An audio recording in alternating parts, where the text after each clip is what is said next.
يا مساء الحب والسعادة على الناس الحلوة بزيادة. لو أول مرة تشوفوني، أنا اسمي كوكي. يلا بينا نعمل مع بعض النهاردة حاجة في منتهى الجمال والروعة، حاجة موفرة وبسيطة هتفرحي بيها حبايبك الصغنطاطين وحبايبك الكبار. أنا جبت فرختين، خدت منهم الأجنحة والدبابيس، ودلوقتي هعمل فتحات بالسكينة. هتقوليلي ليه؟ علشان التتبيلة توصل للحمة بتاعت الفراخ من جوه. وهحضر التتبيلة، هجيب طبق بلاستيك، هحط كوباية لبن، لو ما عندكيش يبقى كوباية زبادي، وعليها معلقتين من البابريكا ومعلقتين من الثوم البودر ومعلقة من الكركم ونص معلقة من الشطة لو انت عايزاها سبايسي، ومعلقة كبيرة من المرقة الفورية ونص معلقة من الملح. ولاحظي اللي انا حطيت ملح قليل علشان المرقة الفورية بتبقى فيها الملح. هتقلبي الحاجات دي كلها وتحطي الفراخ، وتحاولي بقى اللي انتي تقلبيها علشان التتبيلة تدخل جوه اللحمة بتاعه الفراخ. وبعد ما تتقلب شوية كده هتغطيها وتحطيها في التلاجة لمدة 3-4 ساعات لو انتي مستعجلة. اما انا خليتها لتاني يوم عشان الفراخ بتاعتي تتشرب التتبيلة كلها وتبقى لازقة فيها كده. هحطها في مصفى، لازم اللي انا اصفيها من اي سوائل فيها علشان الكفر بتاع التتبيلة يلزق فيها وتبقى طعمها حلو خالص.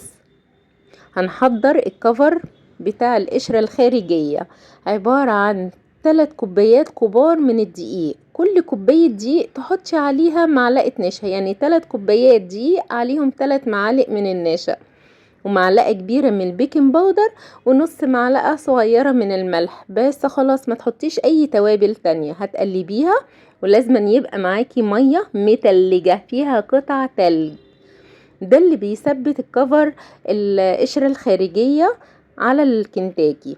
هتحطي الاول خالص هتسمي الله وتحطي دبوسة كده في الدقيق. هتقعدي تقلبي جامد جامد لغاية ما تبقى الكفر ماسك عليها خالص، وبعدين تحطيها على المية المتلجة قد 3-4 ثواني، وهترجعيها تاني للكفر الدقيق. تقعدي بقى تقلبي بايديكي قد 7-8-10 مرات كده لغاية ما الكفر يلزق خالص في الفراخ، وتقعدي تخبطي عليها كده لغاية ما تعمل التعريجات اللي انت شايفاها. هي دي سر التعريجات اللي انت بتشوفيها في فراخ كنتاكي. هنعمل الدبوسة التانية عشان اوريها لك برضو. هتقلبيها تقلبتين 3-4-10 زي ما انت عايزة في الدقيق، وبعدين هتحطيها جوه المية التلج قد 3 ثواني، وهتخرجيها وتحطيها تاني في الكفر بتاع الدقيق، وتقعدي بقى تضغطي عليها جامد علشان الدقيق يمسك فيها 10 مرات كده.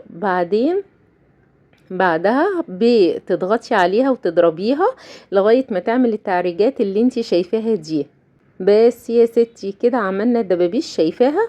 لازم لما تيجي تقلي اي قطعة من الدجاج لازم تعمليها قطعتين بقطعتين علشان يلزق فيها الكفر. هنحط شوية زيت محترمين كده في حلة غويطة ومعلقة زبدة لزوم الريحة طبعا، ونسمي الله ونحط القطعتين بتوع الكنتاكي. هتسيبيها في كل جهة حوالي 10 دقايق على نار متوسطة. انا في الاول خالص عليت النار علشان تاخد اللون اللي هو البرونزي ده، وبعدها قلبتها وهغطيها واوطي النار على نار متوسطة لمدة 10 دقايق. طب انتي بتغطيها ليه؟ عشان تستوي من جوه، يعني توربي الغطا كده بحيث انها تبقى متغطية 3/4 تغطية. بس يا ستي بعد مرور الوقت انا خرجتها، وبسم الله ما شاء الله شكلها تحفة. اللون البرونزي عسل، ولا القرمشة في منتهى الجمال والروعة. لا لا لا، ده احلى من مليون كنتاكي من بتاع بره. حمرنا الدبوسين وركنتهم على جنب، دول كانوا عادي مش سبايسي. اما علشان بقية الناس اللي عندي كانوا عايزين الفراخ سبايسي، زودت على الدقيق معلقة كبيرة من الشطة. وبرضه هترجعي تاني تحطي الوراك والدبابيس، تغطسيها في الدقيق قد 10 مرات كده وتقلبيها جامد خالص، وبعدين ترجعي تحطيها في المية المتلجة قد 3 ثواني، وترجعي تاني تحطيها في الكفر بتاع الدقيق وتقعدي تقلبيه. ما تزهقيش، قد 10 مرات وتكبسي كده الدقيق على قطعة الفراخ علشان تتشرب الدقيق كلها، وبعدين تخبصيها كده في الأرضية بتاعة الطبق البلاستيك علشان تعملي التعريجة الحلوة الجميلة اللي انتي شايفاها. ده حاجة في منتهى الجمال والروعة، حاجة خطيرة وبسيطة يا ست الكل، هتفرحي بيها حبايبك طبعا وهيفرحوا بيها معاكي. نرجع تاني للزيت بتاعنا ونسمي الله ونحط القطعتين، وزي ما انا قلتلك طريقة التسوية عبارة عن بتعلي النار في البداية لمدة دقيقتين كده، تعمل اللون البرونزي الجميل ده، وبعدين توطي النار على نار متوسطة وتغطيها 3/4 تغطية وتسيبيها لمدة 10 دقايق في كل جهة. بس خلاص استوت وبقت خطيرة. هتطلعيها على شبكة طبعا علشان ما تطراش وتفضل القرمشة بتاعتها موجودة. يا ريتك يا ست الكل كنتي معايا، كنتي شميتي الريحة. لا لا لا، ده حاجة فاخر من الآخر، حاجة موفرة ونظافة وهتفرحي بيها كل حبايبك طبعا. تعمليها بقى مع شوية رز بسمتي، شوية مكرونة اللي انت عايزاها. انا عملتها مع شوية بطاطس مقلية وشوية رز بسمتي كده وعيش فينو. طب انا هعمل صوص كده عبارة عن حوالي معلقتين من الكاتشب ومعلقة من المايونيز ونص معلقة من المستردة، ولو عندك بقى سويت شيلي اللي هو الصوص الحار ده تحطي قد نص معلقة. بس اجمل صوص في الدنيا. وهنسمي الله بقى وناكل شوية البطاطس المتحمرين، وهوريك الفراخ الكنتاكي تحفة، دايبة دوب على الآخر، ولا الطعم في منتهى الجمال والروعة. الحاجات دي يا ست الكل بتتعمل بكل حب وسعادة، فلازم تبقى حاجات في منتهى الجمال.